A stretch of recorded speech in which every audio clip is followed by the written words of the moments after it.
Live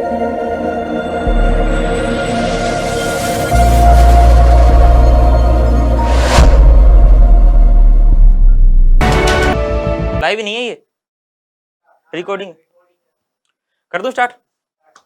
hello नमस्कार साथियों, स्वागत है आप सभी का इतिहास एकेडमी में।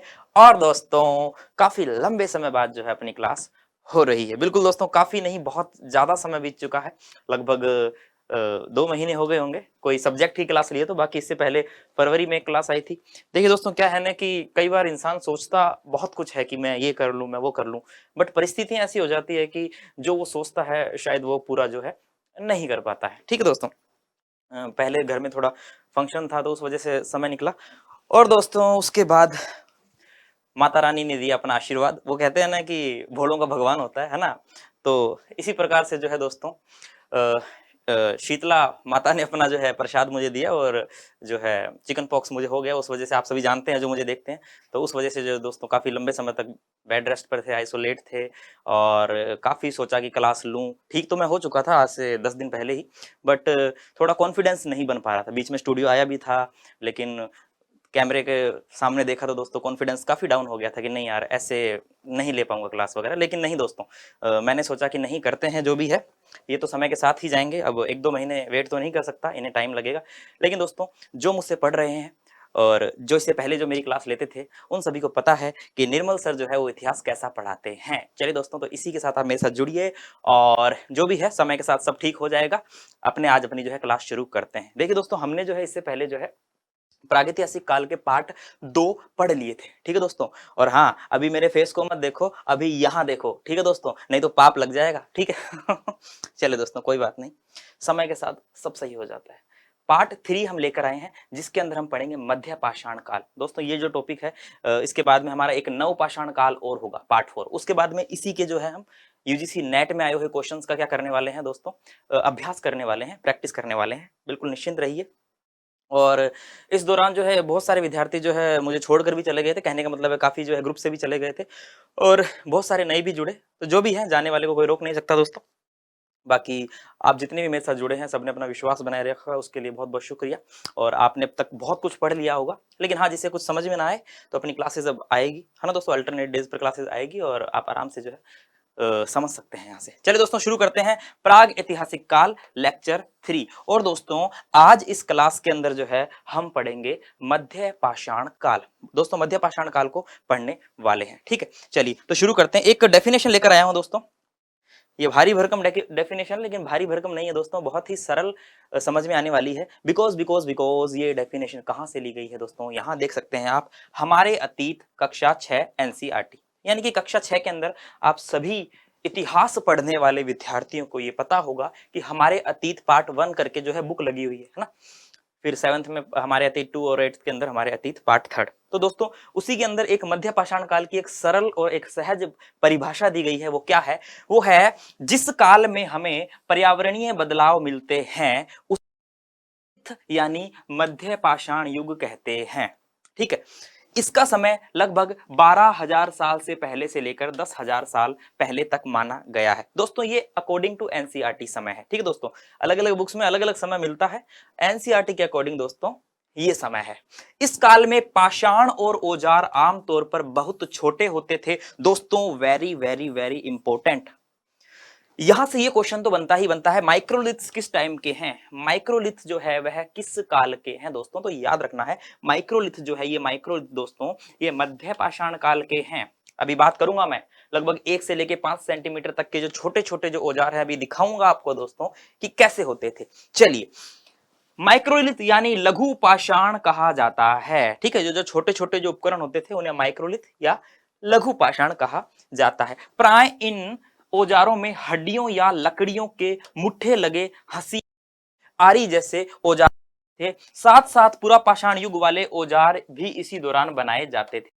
कि जो पहले जो औजार मानव बना चुका था उनका भी यूज हो रहा था, और कुछ नए हथियार जो है बनने लगे। दोस्तों देखिए, हथियारों का जो है, या हम कह सकते हैं कि औजारों का जो है दोस्तों क्या होने लगा, आकार छोटा होने लगा। ठीक है, पहले तो भारी भरकम औजार होते थे, जिसे ज्यादा यूज करते ही जो है ज्यादा यूज नहीं कर सकते थे, या फिर आदमी थक भी जाता होगा। बट हाँ, धीरे धीरे जो है छोटे छोटे हथियारों का यूज होने लगा। अभी मैं आपको दिखाऊंगा, निश्चिंत रहिए। तो ये तो है हमारी पूरी परिभाषा, एक बार देख लो, स्क्रीनशॉट लेना चाहो तो ले लो।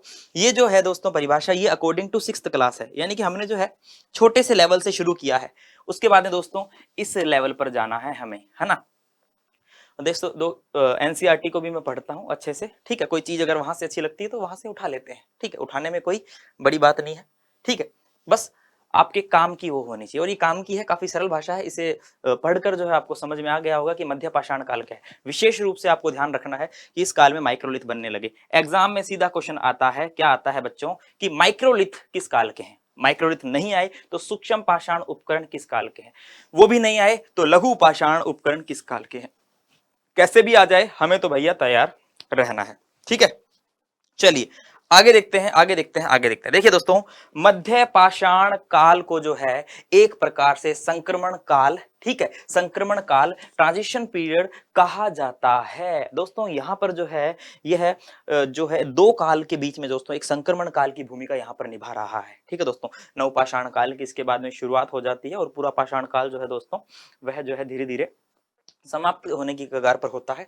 बहुत सारे मौसम में बदलाव देखने को मिलता है दोस्तों, जलवायु के अंदर परिवर्तन आता है। इसलिए अगर पूछ लिया जाए कि संक्रमण काल कौन सा है दोस्तों, तो ये जो संक्रमण काल है यह मध्य पाषाण काल को माना जाता है। और भारत में मध्य पाषाण काल हेलोसीन युग, हेलोसीन युग के साथ शुरू होता है दोस्तों। एक तरफ प्लिस्टोसीन युग जो है वह समाप्त होता है, और दूसरी तरफ दोस्तों हेलोसीन युग जो है उसकी शुरुआत होती है। तो दोस्तों यह एक प्रकार से संक्रमण काल है।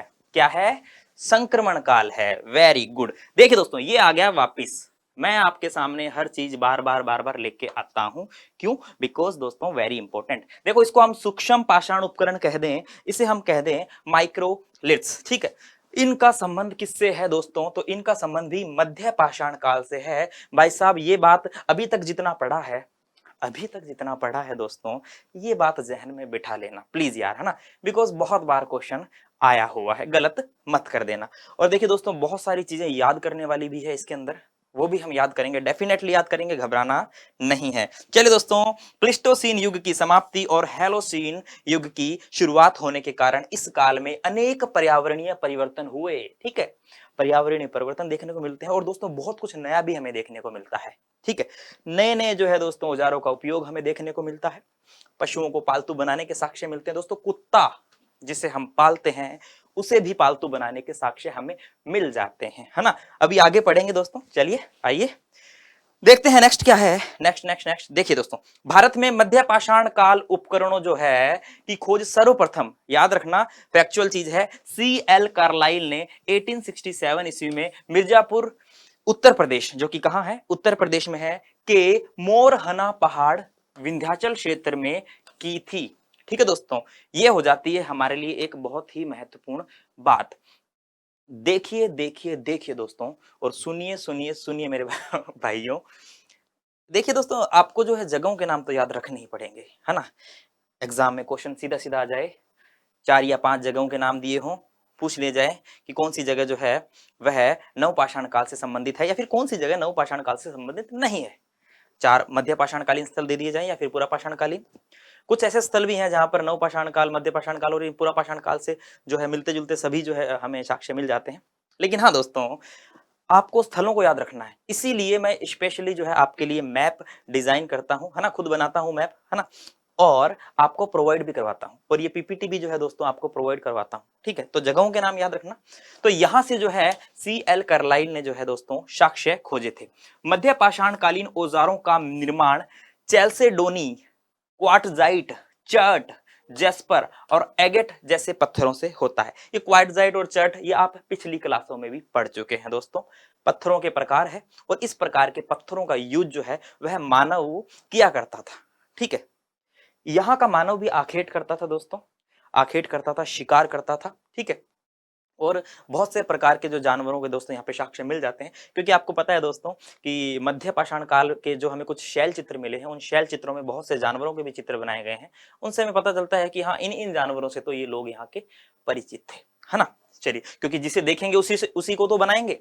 अब कुछ देखा ही नहीं तो वो कैसे बनाएंगे, है ना। अब शैल चित्र हमें मिलते हैं तो उसमें दोस्तों हमें कुछ जानवरों के चित्र मिल जाते हैं, है ना, कुछ वनस्पतियों के, कुछ पेड़ पौधों के चित्र हमें मिल जाते हैं। जो चीज मनुष्य देखेगा वही तो बनाएगा।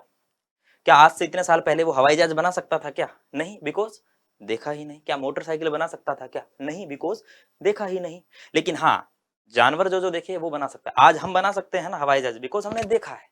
ठीक है, अभी आने वाले 150 सालों में क्या होगा वो हमें भी नहीं पता, तो वो हम नहीं बना सकते। तो दोस्तों, जो चीजें हमें, चाहे हम इंडस वैली सिविलाइजेशन आगे चलकर पढ़े, चाहे हम पीछे जो है दोस्तों ये काल पढ़ रहे हैं, यहाँ पर हमें ये बात याद रखनी है कि जो भी साक्ष्य मिलते हैं, अगर सिंधु घाटी सभ्यता में दोस्तों कोई छोटी हमें बैल की आकृति मिलती है ना, कोई छोटी, सॉरी हमें बैल का जो साक्ष्य मिलते हैं, आपको पता है एक श्रृंगी बैल है, कुबड़ वाला बैल है, तो इसके अगर साक्ष्य हमें मिलते हैं तो इसका मतलब ये जानवर वहां पर विद्यमान था, उसे लोगों ने देखा है। ठीक है, चलिए आ जाइए। तो ये जो पत्थर है दोस्तों ये महत्वपूर्ण थे।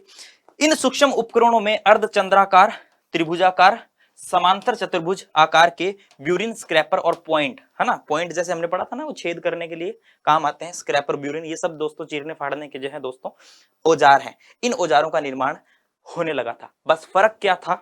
फर्क ये था दोस्तों कि यहाँ पर जो है औजार जो है दोस्तों वह छोटे सूक्ष्म पाषाण उपकरण बनने लगे थे। ओके, चलिए चलिए चलिए आ जाइए नेक्स्ट। देखिए यहाँ पर मैं आपके सामने लाया हूं कुछ प्यारे प्यारे, है ना, ये पकवान नहीं है दोस्तों, ये पत्थर है, ये भाटे हैं है ना।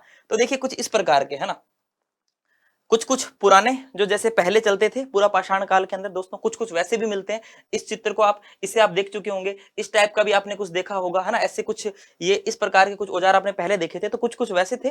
बाकी ज्यादातर बड़ी संख्या में जो है साथियों वह मिले हैं सूक्ष्म पाषाण उपकरण, जिन्हें हम माइक्रोलिथ नाम से याद रखते हैं। याद रख लेना साथियों, ठीक है ना। देखिए दोस्तों यहाँ पर ये देखो, ये छोटा सा क्यूट सा, कितना क्यूट है ये, है ना इसके अलावा ये रहा एक छुटकू सा, है ना, बहुत छोटे छोटे छोटे छोटे आपको यहाँ पर कंटिन्यू देखने को मिल जाते हैं। ठीक है, ये सारे क्या है दोस्तों? ये है माइक्रोलिथ। क्या है मेरे साथियों? ये है माइक्रोलिथ। माइक्रोलिथ याद करो भाई, माइक्रोलिथ, माइक्रोलिथ सूक्ष्म पाषाण उपकरण या लघु पाषाण उपकरण। चलिए दोस्तों आ जाइए, मजा तो आ ही रहा होगा, है ना। चलिए आगे देखते हैं नेक्स्ट। देख लो इनको अच्छे से, कुछ नहीं है, उपकरण है जो मनुष्य द्वारा काम में लिए जाते थे। चलिए आगे चलते हैं, आ जाइए। अब हम बात करेंगे माइक्रोलिथ का प्रयोग भालाग्र, तिराग, छुरी, चाकू, हसिया बनाने के में होता था। ठीक है दोस्तों, जैसे कि आपको पता है, ये पीछे देख लीजिए आप, इस प्रकार के जो है काटने, चीरने, फाड़ने के जो है इस प्रकार के, देखिए दोस्तों ये नोक इनकी होती थी, तो जिससे जो है आसानी से जो है मांस को, जैसे कि शिकार करते थे जानवरों का, तो मांस वगैरह को जो है आराम से दोस्तों चीर फाड़ सकते थे। ओके, तो ये बात यहाँ पर सिद्ध होती है। प्रक्षेपास्त्र तकनीक यानी कि तीर कमान का विकास भी इस काल की महानतम क्रांति है दोस्तों। लगा लो तारे सितारे, लगा लो स्टार, बिकॉज हमने भी लगा दिए। देखिए दोस्तों याद रखना कि जो तीर कमान है ये एक अलग ही यहाँ की एक क्रांति मानी जाती है, तकनीकी क्रांति मानी जाती है। इसका जो निर्माण है हुआ है इसी काल में, और दोस्तों एग्जाम में आया हुआ है ना, परीक्षाओं में ये पूछा जाता है। चलिए दोस्तों, तो उम्मीद कर रहा हूं ये चीज आप याद रखोगे। देखिए कुछ जो चीज मैं बोलूँ ना उसे याद कर लेना यार, है ना, कुछ चीज जो मैं बोलता हूँ उसे याद कर लिया करो, है ना, ऐसे हल्के मत लिया करो, एग्जाम में आई होती है, अनुभव है हमारा। ठीक है, आगे देखिए, माइक्रोलिथ की लंबाई 1 से 5 सेंटीमीटर तक होती थी। एक मोटा मोटा मैं आपको एक आंकड़ा दे रहा हूं कि हाँ इतने छोटे छोटे होते थे। अब देखिए 1 सेंटीमीटर से 5 सेंटीमीटर कितना होता है ना, स्केल होगा आपके पास, आप जान सकते हैं कि कितना छोटा होता है। इसीलिए जो है इन्हें जो है क्या कहा गया है, इसीलिए दोस्तों इन्हें कहा गया है सूक्ष्म पाषाण उपकरण। सूक्ष्म पाषाण उपकरण, उपकरण या फिर औजार। याद रखोगे, बहुत बार आ चुका है, याद रखोगे अब तो। मध्य पाषाण काल में औजार बनाने की जो तकनीक थी वो फ्लूटिंग तकनीक से जो है औजार बनाए जाते थे। ये भी एक तथ्यात्मक डाटा है, एक आंकड़ा है, इसको आपको याद रखना है। चलिए दोस्तों, तो ये हो गई बात हमारे मध्य पाषाण कालीन औजारों के बारे में। आ जाइए नेक्स्ट। नेक्स्ट देखते हैं, भारत में मानव अस्थि पंजर सर्वप्रथम मध्य पाषाण काल से ही प्राप्त होते हैं। दोस्तों अभी हम उन स्थलों की भी बात करेंगे जहां से मानव अस्थि पंजर या फिर कुछ पशुओं के जो है दोस्तों अस्थि पंजर हमें देखने को मिलते हैं। इसके अलावा लकड़ी की डोंगी के सर्वप्रथम निर्माण का श्रेय भी पाषाण काल को ही जाता है। ठीक है दोस्तों, चलिए आगे देखते हैं नेक्स्ट। मध्य पाषाण काल के महत्वपूर्ण स्थल। मध्य पाषाण काल के कुछ महत्वपूर्ण स्थलों की बात करें। देखिए दोस्तों, अब ये जो पेज है ये आपके लिए हो जाता है क्या, वेरी इंपॉर्टेंट। क्या हो जाता है दोस्तों, वेरी इंपॉर्टेंट, बिकॉज मैंने आपको कहा था स्थलों के बारे में याद रखना है, स्थलों के बारे में आपको याद रखना ही रखना है। चलिए देखिए दोस्तों, एक है बागोर भीलवाड़ा और दूसरा है तिलवाड़ा बाड़मेर। दोस्तों ये जगह है कहाँ की, अपने राजस्थान की। ठीक है, ये जगह है दोस्तों कहाँ की, राजस्थान की। देखिए बागोर के अंदर बागोर के अंदर दोस्तों जो है प्राचीनतम पशुपालन के साक्ष्य हमें देखने को मिलते हैं। किस चीज के साक्ष्य मिलते हैं दोस्तों? पशुपालन। वैसे आगे आ भी जाएगा, फिर भी लिख लेते हैं, है ना। पशुपालन के साक्ष्य देखने को मिलते हैं और बागोर से भी जो है दोस्तों बहुत सारे पशु पक्षियों की अस्थियां हमें मिलती है। ठीक है, बागोर। इसके अलावा देखिए बागोर और एक जगह है आदमगढ़ मध्य प्रदेश। ठीक है, यहाँ इन दो जगहों से जो है प्राचीनतम लगभग 6000 ईसा पूर्व के समय के जो है हमें पशुपालन के साक्ष्य मिलते हैं। यानी कि ये बात तो सिद्ध होती है कि मध्य पाषाण काल में पशुओं को जो है रखा जाता था, बड़ी संख्या में पशु पाले जाते थे। ठीक है, चलिए आगे देखते हैं दोस्तों। गुजरात के अंदर लंगनाज है, रतनपुर है, कनेवल है और लोटेश्वर है। लोटेश्वर इंपॉर्टेंट जगह है। जो जो जगह महत्वपूर्ण है वो नक्शे के अंदर भी आपको मिल जाएगी, डोंट वरी। इसके अलावा उत्तर प्रदेश में दोस्तों सबसे इंपॉर्टेंट है मिर्जापुर में मोरहाना पहाड़। ठीक है, इसके अलावा भगईखोर, लेखैया। देखिए इंपॉर्टेंट एक तो ये याद रखना, लेखैया याद रखना, बाकी चौपानी मांडो को याद रखोगे दोस्तों, वेरी इंपॉर्टेंट है। चौपानी मांडो जगह कौन सी है और कहां पर है, दोनों याद रखनी है आपको। आ जाइए आगे देखते हैं आंध्र प्रदेश। आंध्र प्रदेश के अंदर नागार्जुन कोंडा, गिदलूर और रेनीगुंटा। ठीक है, यहां पर आप इस जगह को याद रख सकते हैं। इसके अलावा कर्नाटक में बेल्लारी और संगनकल्लू। संगनकल्लू इंपॉर्टेंट है, याद रख सकते हैं। बस ये मैं आपको इसीलिए बता रहा हूं, क्यों बता रहा हूं, ये मैं आपको इसीलिए बता रहा हूं बिकॉज दोस्तों अगर क्वेश्चन आ जाए कि कौन सा स्थल जो है मध्य पाषाण काल से संबंधित है तो आप इसमें से आराम से इजीली टिक कर सको, ऐसा आता है। चलो आपने यूपीएससी के मेंस देखे होंगे, है ना, आईएएस के मेंस देखे होंगे। तो दोस्तों आईएएस के मेंस के अंदर भी जो सब्जेक्ट होता है उसमें आप देखोगे कि मेंस के अंदर आपको पता है रिटन एग्जाम होता है, तो उसमें भी दोस्तों आप देखोगे तो एक बड़ा सारा मैप आपको दिया जाएगा, है ना। जैसे भारत का मैप दे दिया आपको, और भारत के मैप के अंदर जो है दोस्तों आपको क्या करना होगा, भारत के मैप के अंदर और कुछ 4-5 जगह ऊपर दे दी जाएगी, है ना। और यहाँ पर ABCDEF कुछ भी चिन्हित कर दिया जाएगा और फिर आपसे पूछा जाएगा कि हाँ भाई बताइए ये जगह कहाँ है, ये जगह कहाँ है, ये जगह कहाँ है, ये जगह कहाँ है, ये नवपाषाणकालीन स्थल कहाँ है, ये पूरा पाषाणकालीन स्थल कहाँ है, ये मध्य पाषाणकालीन स्थल कहाँ है, ये मतलब पूछा जाता है। ठीक है, देखना एक बार पेपर, आप पता चलेगा आपको, है ना। तो ये बहुत जरूरी है। और वनडे एग्जाम्स, पीजीटी वगैरह एग्जाम दोगे तो सीधी सीधी पूछी ही जाती है दोस्तों, पता ही होगा आपको। चलिए नेक्स्ट देखते हैं। तमिलनाडु में है दोस्तों तिन्नेवेली और टेरी समूह। टेरी समूह बहुत ही इंपॉर्टेंट है, बालू के ढेर यहाँ पर हमें दोस्तों देखने को मिलते हैं। टेरी समूह तमिलनाडु में चेन्नई के पास है दोस्तों, याद रखना ये बहुत इंपॉर्टेंट है। पश्चिम बंगाल के अंदर वर्धमान में वीर बहानपुर है। ठीक है, इसके अलावा मध्य प्रदेश रायसेन भीमबेटका। दोस्तों भीमबेटका को कौन नहीं जानता, क्या आप नहीं जानते या क्या मैं नहीं जानता दोस्तों, कौन नहीं जानता कि यहाँ से जो है प्यारे प्यारे और बहुत ही अच्छे जो है क्या मिलते हैं, शैल चित्र मिलते हैं। और आपको ये बात याद होनी चाहिए। ठीक है, और भी बहुत सारे स्थलों से मिलते हैं, अभी हम आगे बात करेंगे। लेकिन दोस्तों ये भीमबेटका अपने शैल चित्रों के लिए काफी फेमस माना जाता है। शैल चित्र क्या है, अगर आपसे मैं पूछ लूं शैल चित्र क्या है, तो दोस्तों एक प्रकार से जो है आपको पता होगा कंदराओं के अंदर, गुफाओं के अंदर मानव द्वारा जो है चित्र बनाए जाते थे, वो शैल चित्र होते थे। कहने का मतलब ये है कि आदि मानव का टाइम पास है शैल चित्र। क्या है, आदि मानव का टाइम पास है शैल चित्र। हाँ दोस्तों बिल्कुल। देखिए दोस्तों अभी वर्तमान में क्या होता है, अभी वर्तमान में हम सोने जाते हैं रात को, पहली बात तो हम रात तो क्या सुबह ही कर देते हैं सोते सोते, लेकिन जो भी है रात को हम सोने जाते हैं। और दोस्तों जब हम सोते हैं तो हमें नींद नहीं आती है ना, सोते ही किसको नींद आती है, तो दोस्तों हम क्या करते हैं, हम हमारा फोन चलाने लग जाते हैं। ठीक है, व्हाट्सअप, फेसबुक, इंस्टाग्राम, बहुत सारे आजकल सोशल मीडिया प्लेटफॉर्म्स है, तो दोस्तों हम वो चलाने लग जाते हैं। ठीक है, तो उससे हम क्या करते हैं, टाइम पास करते हैं, और उसके बाद में जब हमारी आंखें खुलती है और हम सो जाते हैं। वैसे ही आदि मानव के पास कहाँ आए व्हाट्सअप, उसके पास कहाँ आए फेसबुक, वो किससे बात करे, वो किसको मिस कॉल मारे या किसको फोन करे। तो दोस्तों वो क्या करता था, जैसे मान लीजिए छोटी छोटी गुफाओं के अंदर तो रहते थे, है ना। कोई ऐसा तो है नहीं कि 2-3 मंजिला का फ्लैट 2 BHK 3 BHK फ्लैट में रहते थे, नहीं दोस्तों, गुफाओं के अंदर रहते थे, है ना। अपने शरीर को ढकने जितनी जगह में रहते थे। अब रहते थे, लेटे हुए हैं, नींद आ नहीं रही है, तो दोस्तों टाइम पास तो कुछ तो करें। तो उठाया दोस्तों हथियार और बनाने लग गए, कुछ भी बना दिया, कुछ भी बना दिया, और ठीक है टाइम पास करके वो बाद में नींद आ गई, सो गए।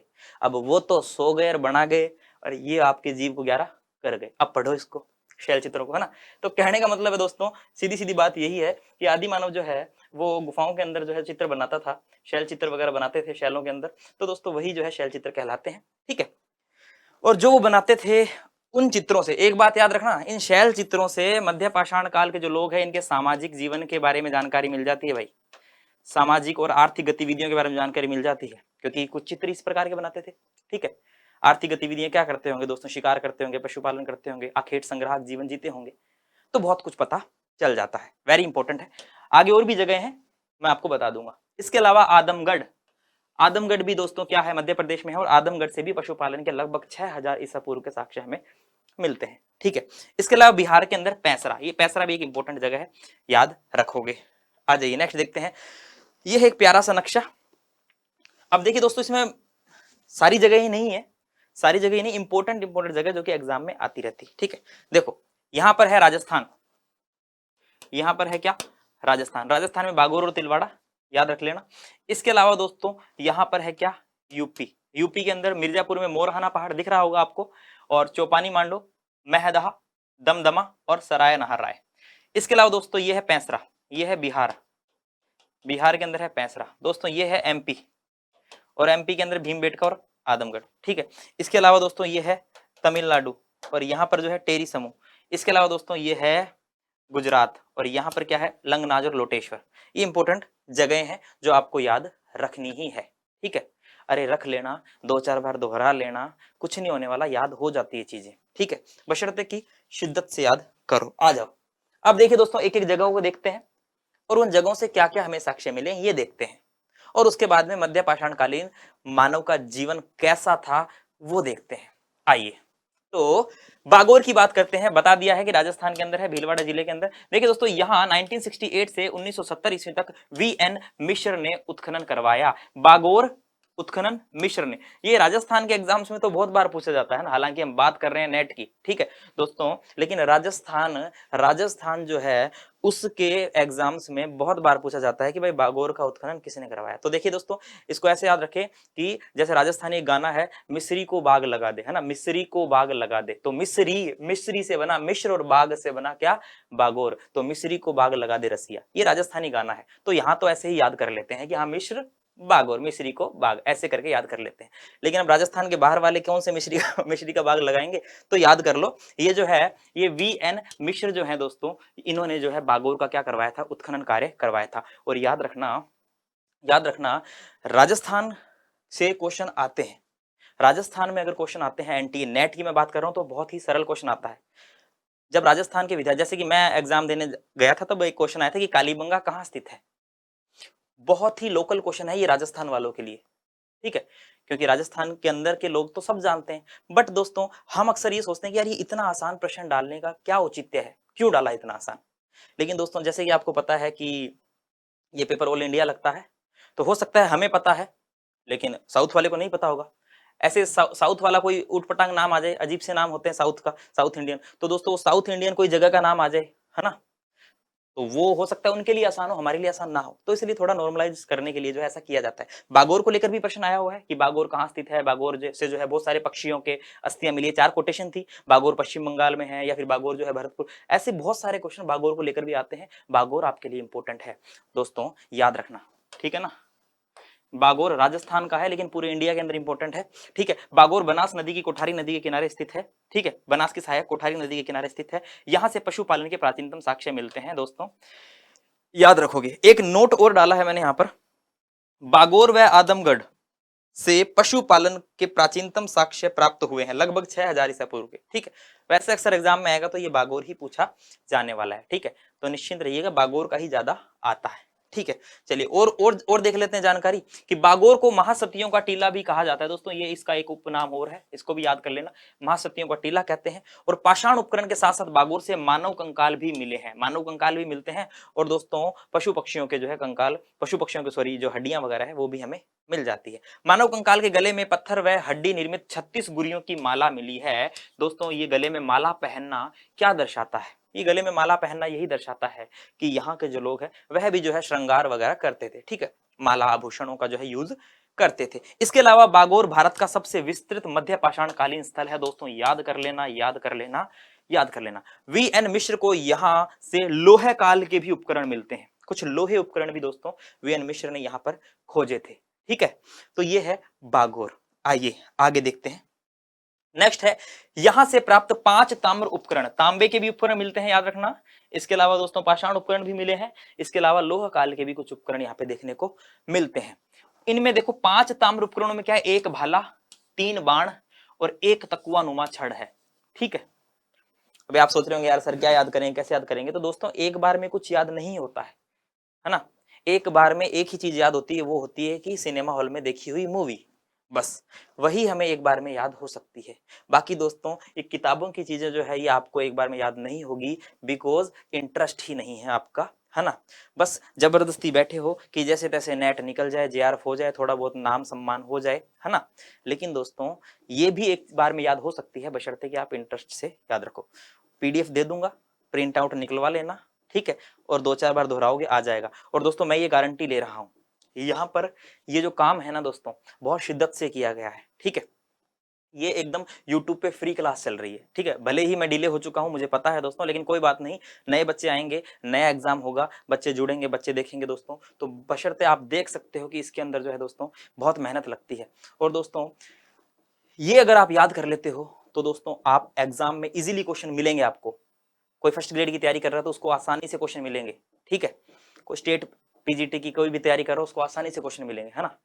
विश्वास बहुत बड़ी चीज है, विश्वास रख के देखना, क्वेश्चन आपको मिलेंगे। चलिए आगे देखते हैं। जैसा कि मैं आपको शुरू से बता रहा हूं कि यहाँ से पालतू व जंगली जानवरों की अस्थियां मिलती है, तो दोस्तों ये बात आप याद रखना, ठीक है ना। क्योंकि ये नेट के अंदर जो क्वेश्चन आया था उसमें बागोर को लेकर जो क्वेश्चन आया था उसके अंदर एक कोटेशन थी, लोमड़ी, चूहे, कछुए, मेंढक, सुअर, काला हिरण आदि के भी साक्ष्य यहां से दोस्तों मिलते हैं। और भारतीय उपमहाद्वीप में मध्य पाषाणिक स्थलों में सबसे अधिक सांगोपांग अन्वेषण इसी स्थल पे हुआ, यानी कि यहाँ पर दोस्तों सबसे विस्तृत अन्वेषण हुआ है, विस्तृत स्थल है। और बहुत प्रकार के अलग अलग प्रकार की चीजें, चाहे वो लोह के उपकरण हो, चाहे वो ताम्र के उपकरण हो, चाहे वो मानव कंकाल हो, चाहे वो पशुओं के अस्थियां हो, सब कुछ यहाँ देखने को मिलता है। देखिए दोस्तों यहाँ पर लोमड़ी, यहाँ पर चूहा, क्यों, ऊंदरो, है ना, राजस्थान में बोलते हैं ना और कछुआ और मेंढक और सुअर, काला हिरण आदि के साक्ष्य मिलते हैं, यानी कि इन सभी जानवरों से जो दोस्तों ये यहाँ के लोग परिचित थे, ठीक है।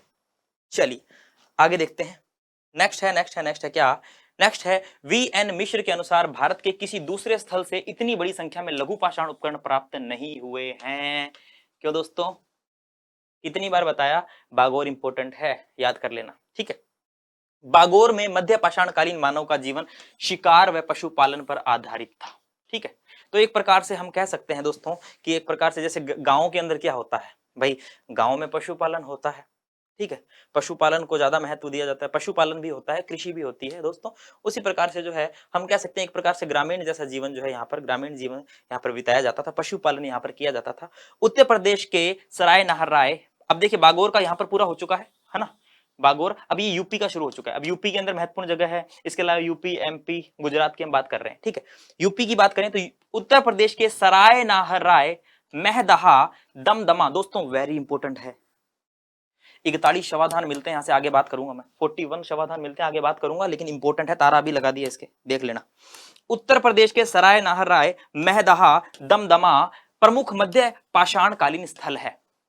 अब पूछ लिया जाए दमदमा कहां स्थित है ना, तो दम मत निकाल लेना अपना, दमदमा उत्तर प्रदेश उत्तर प्रदेश के अंदर है। महदहा, सराय नाहरराय, थोड़े 1-2 बार करोगे जबान पर आ जाएंगे भाई। यूपी वालों को तो पता ही होगा, है ना, जोर तो आएगा अदर स्टेट वालों को, है ना। लेकिन दोस्तों सब याद हो जाता है, बार बार प्रैक्टिस प्रैक्टिस प्रैक्टिस। मैं ऐसा क्यों बोल रहा हूँ, मैं बार बार यूं क्यों बोल रहा हूँ कि यार याद हो जाएंगे, टेंशन मत लो, बिकॉज दोस्तों हमें भी तकलीफ होती, हमें भी याद नहीं होते थे एज ए स्टूडेंट, अभी भी विद्यार्थी जीवन ही व्यतीत कर रहे हैं, पढ़ते हैं पूरे दिन, पढ़ाते हैं पूरे दिन। तो दोस्तों कहने का मतलब ये है कि हमें भी तकलीफ होती थी, तो मैं समझ सकता हूँ कि आपको भी तकलीफ होगी। हमें भी बोरियत महसूस होती थी, तो मैं समझ सकता हूँ कि आपको भी जो है बोरियत महसूस होती होगी।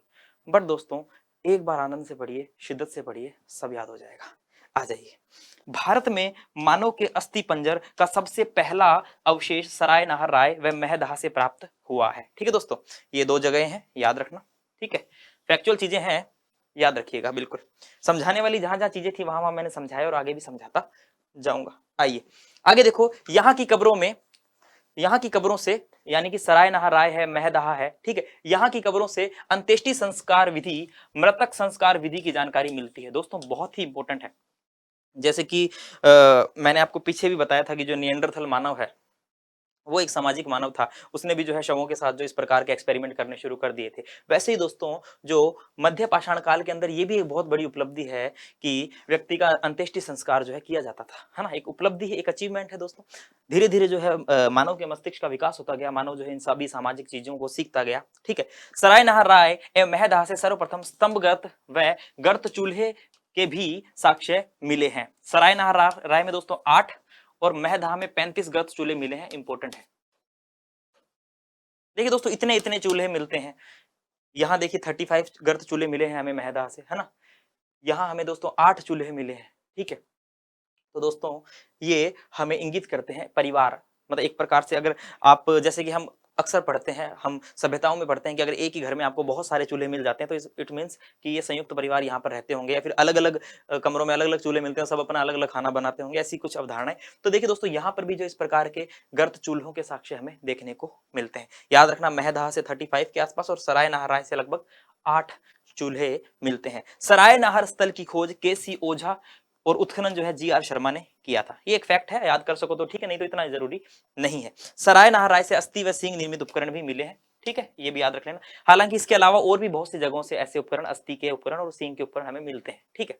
चलिए आगे देखते हैं दोस्तों। नेक्स्ट है सराय नाहराय से मानवीय आक्रमण व युद्ध जैसे साक्ष्य प्राप्त हुए हैं। तीर कर्कश लैस व्यक्ति, है ना। अब ये इंपॉर्टेंट है, आपसे एग्जाम में पूछेगा युद्ध के साक्ष्य कहां से मिले हैं, तो ये दोस्तों उत्तर प्रदेश में सराय नाहर राय से मिलते हैं। बिकॉज यहाँ पर एक व्यक्ति ऐसा तीर कर्कश से लैस पाया गया, इस वजह से दोस्तों जो है अनुमान लगाया गया है कि ये जो कंकाल है, या हो सकता है ये कोई युद्ध से संबंधित या फिर कोई आक्रमण के लिए जो है व्यक्ति आक्रमण के लिए निकला होगा, या फिर जो भी है। तो इस प्रकार से लैस व्यक्ति को देखकर हम ये अनुमान लगा सकते हैं कि ये मानवीय आक्रमण या युद्ध जैसे साक्ष्य हमें इस स्थल से मिलते हैं। तो ये इंपॉर्टेंट बात हो जाती है। सराय नाहर राय से 2 पुरुषों व 2 स्त्रियों के एक साथ दफनाए जाने के साक्ष्य भी मिलते हैं, यानी कि युगल समाधियां जो है यहाँ पर हमें देखने को मिल रही है। इसके अलावा सराय नाहर राय में 14 मानव शवाधानों के चिन्ह मिले हैं, जिसमें 9 पुरुष हैं, 4 महिला है और 1 बच्चे की कब्र है। हो गए ना, देखो 9 और 4 13 और 1 14। तो ये है सराय नाहर राय। इसके अलावा वेरी इंपॉर्टेंट, ये वेरी इंपॉर्टेंट है बूचड़ खाना। बूचड़ खाना यानी कि वध स्थल, ठीक है, वध वगैरह पशुओं का। तो महदहा से सर्वप्रथम बूचड़ खाने के साक्ष्य हमें देखने को मिल जाते हैं। ये वेरी इंपॉर्टेंट है दोस्तों। देखिए कब्रों को जरूर याद रखना कि 14 मानव शवाधान कहां से मिले हैं, ठीक है। उसके बाद में आगे मैं दमदमा की बात करूंगा, जहां से 41 मानव शवाधान हमें देखने को मिलते हैं, ठीक है। और महदहा गोखुर झील के किनारे स्थित है, ये एक फैक्ट है। यहां पर महदहा के लिए इंपॉर्टेंट क्या है दोस्तों, बूचड़ खाना वेरी इंपॉर्टेंट है। आज तो बोलोगे गुरुजी फैक्ट इफेक्ट आ रहे हैं, फैक्ट इफेक्ट आ रहे हैं, क्या करें। अरे दोस्तों इसके अंदर है ही इतने फैक्ट, है ना। और ये सारी चीजें जो है एग्जाम में आई हुई है, ठीक है, सारी चीजें एग्जाम में आई हुई है और आपको जो है दोस्तों याद रखनी ही है, ठीक है, इतना तो करना ही पड़ेगा। सफलता पाने के लिए दोस्तों संघर्ष मेहनत करनी ही पड़ेगी।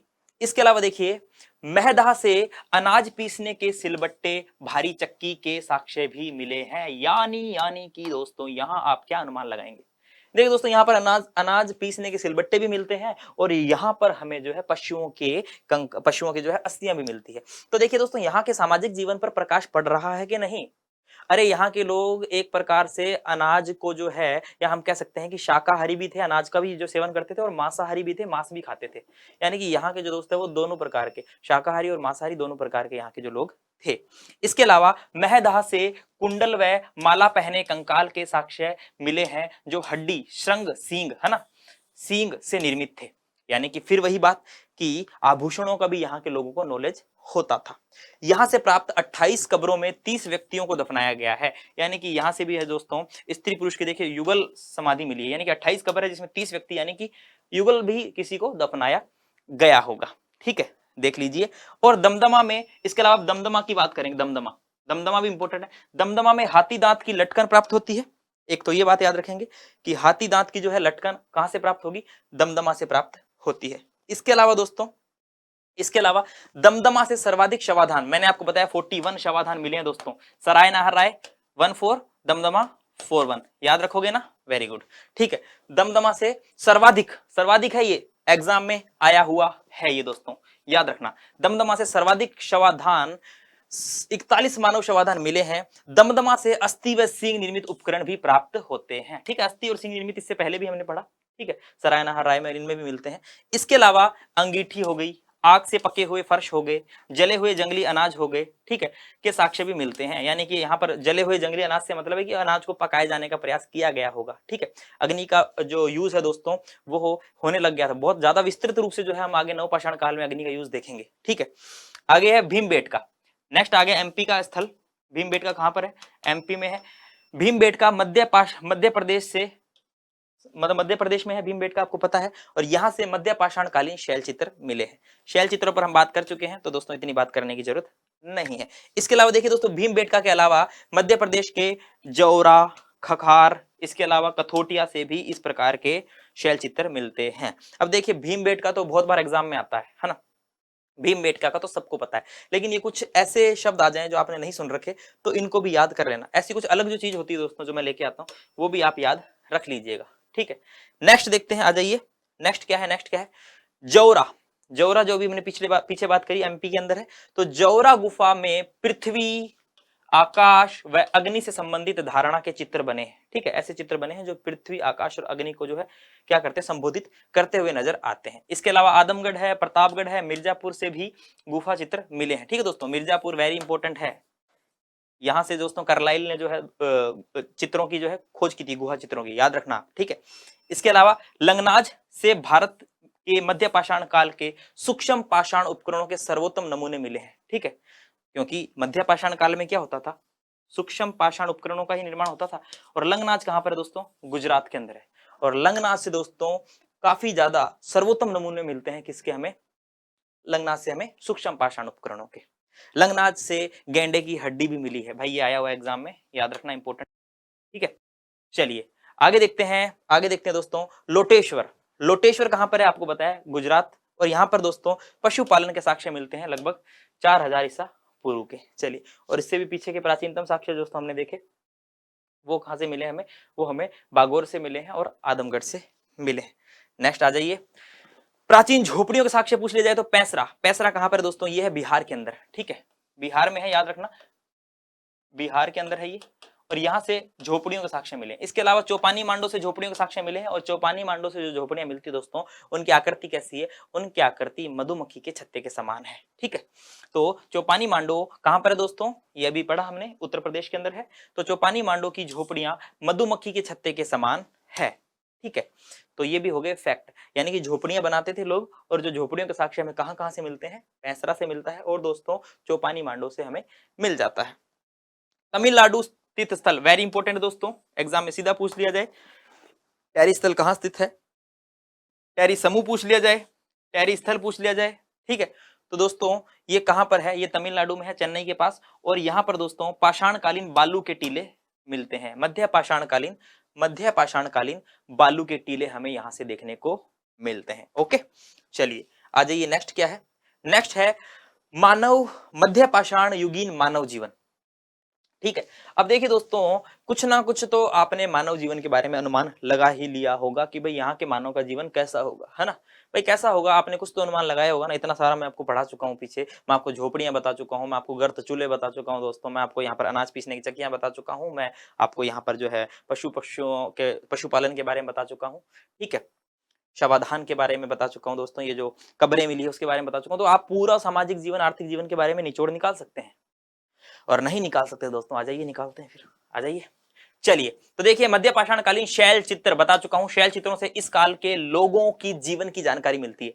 भाई मैंने क्या बताया, आदमी व्यक्ति जो देखेगा, जो गतिविधि करेगा वही तो बनाएगा। पशु चराएगा तो पशु चराता हुआ दिखा देगा किसी चित्र के अंदर, यानी कि पशु पालन होता था, ठीक है। जो देखता था वो बनाता था, यानी कि समाज के ऊपर बहुत ज्यादा महत्वपूर्ण रूप से जो प्रकाश डाला जाता है वो इसके द्वारा डाला जाता है।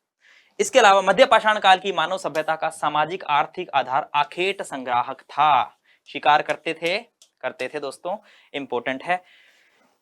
और मानव मांसाहारी व शाकाहारी दोनों प्रकार के भोजन का सेवन करते थे, बिकॉज दोस्तों मांसाहारी के अंदर हमने बहुत सारे पशु पक्षियों की हड्डियां देखी है, अस्थियां देखी है। इसके अलावा दोस्तों शाकाहार के अंदर हमने वनस्पतियों के साक्ष्य, वनस्पतियों जैसे कि हमने अनाज पीसने की चक्कियां, इस प्रकार के साक्ष्य देखे जो कि शाकाहार की तरफ जो है संकेत करती हुई नजर आती है। चलिए, इस काल में शवों को दफनाए जाने की रीति का प्रचलन था, ठीक है। देखा हमने शवाधान के बारे में, देखा 14 शवाधान देखे हमने सराय नहाराय में, 41 शवाधान देखे, सर्वाधिक 41 शवाधान हमने देखे दमदमा के अंदर दोस्तों, ठीक है। युगल शवाधान हमने देखे हैं। तो दोस्तों ये भी यहाँ के सामाजिक जीवन पर प्रकाश डालता है, ये एक बहुत महत्वपूर्ण जो है हम कह सकते हैं उपलब्धि थी यहाँ के लोगों की। आगे बात करते हैं, इस काल में धनुष बाण, ठीक है। धनुष बाण के बारे में आपको पता होगा, मैंने पीछे बताया था कि दोस्तों यहाँ पर एक व्यक्ति यानी युद्ध के साक्ष्य मिलते हैं और एक व्यक्ति जो है वो तीर इनसे और तरकश इनसे लैस दिखाया गया है। तो धनुष बाण का जो आविष्कार है वो एक बहुत ही बड़ी क्रांति है इस काल की। लकड़ी की डोंगी भी दोस्तों इसमें मिलती है, बात पीछे भी हो चुकी है। इसके अलावा कुत्ते को पालतू बनाना शुरू कर दिया गया था। कुत्ते जो आज हम पालते हैं ना, घरों के बाहर लिखा था ना, कुत्तों से सावधान, बी अवेयर फ्रॉम डॉग्स, है ना। सब अलग अलग आज तो ये फैशन बन चुका है दोस्तों। जर्मन शेफर्ड है और बहुत लैब्राडॉग है, बहुत अलग अलग नस्ल के कुत्ते आ चुके हैं, बहुत डरावने कुत्ते आ चुके हैं ना, और बहुत क्यूट क्यूट से भी कुत्ते आ चुके हैं, छोटे छोटे बिल्ली जैसे, है ना। तो दोस्तों ये पाला गया था इस समय में, शुरुआत हुई थी और अभी भी चल रहा है और आगे भी आई थिंक चलता रहेगा, क्योंकि कुत्ता काफी वफादार होता है ना। जिसके होगा वो जानता भी होगा। चलिए आगे बात करते हैं, इससे अब थोड़ा ध्यान हटाते हैं। लास्ट बात है, अग्नि का प्रयोग मध्य पाषाण काल के अंतिम चरण या नव पाषाण काल में हुआ था। ठीक है, एकदम विस्तृत जो अग्नि का प्रयोग है दोस्तों वो हमें नव पाषाण काल में देखने को मिलता है। इसके अलावा दोस्तों तो इस क्लास के अंदर हमने क्या पढ़ा, इस क्लास के अंदर दोस्तों हमने पढ़ा है मध्य पाषाण काल। ठीक है, चलिए मध्य पाषाण काल के बारे में जाना, महत्वपूर्ण मध्य पाषाण काल के स्थलों के बारे में जाना, ठीक है ना। और लेक्चर आपको अच्छा लगा होगा उम्मीद करता हूँ। और दोस्तों काफ़ी लंबे समय से दोस्तों जो है क्लास नहीं हो पाई, उसका कारण आप सभी को पता है क्या है। और अभी इतने दिन मेरे अंदर भी कॉन्फिडेंस नहीं था कि क्लास कैसे लूँ, है ना, कैसे लूँ। थोड़ा डिमोटिवेट हो ही जाता है इंसान। पुरानी क्लासों को देखता था तो सोचता था वाह यार, लेकिन अभी थोड़ा चिकन पॉक्स की वजह से, लेकिन जो भी है मैंने सोचा नहीं क्लास लेते हैं। और बच्चे जो है मेरे जानकार जो बच्चे हैं और जो मेरे से पढ़ते हैं वो सभी बहुत समझदार हैं। और उम्मीद करता हूँ कि आपने क्लास का पूरा आनंद लिया होगा दोस्तों। और कुछ चीज़ समझ में नहीं आती है तो ईजिली आप यहाँ से समझ सकते हैं। और तो बस इतिहास अकेडमी को ज्वाइन कीजिए, थोड़ा चैनल को सब्सक्राइब भी करवाइए दोस्तों। 1000 का टारगेट पूरा हो चुका है, अभी आगे 5000 तक ले जाना है। ठीक है, और क्लासेस रेगुलर रहेगी। जैसे ही नवपाषाण काल पूरा होगा फिर हम प्रैक्टिस सेट करेंगे इसका। ठीक है, तो और कमेंट बॉक्स में बताइएगा जरूर दोस्तों क्लास कैसी लगी, जरूर बताइएगा। और मिलते हैं अब नेक्स्ट क्लास में, तब तक के लिए दोस्तों जय हिंद, जय भारत, धन्यवाद। और आपको टेलीग्राम पर इसकी पीडीएफ मिल जाएगी। ठीक है, उसके लिए चिंता मत कीजिएगा, बस पढ़िए आप तो। चलिए दोस्तों, जय हिंद, जय भारत, धन्यवाद। Please like and subscribe to our YouTube channel and press the bell icon to never miss new video updates.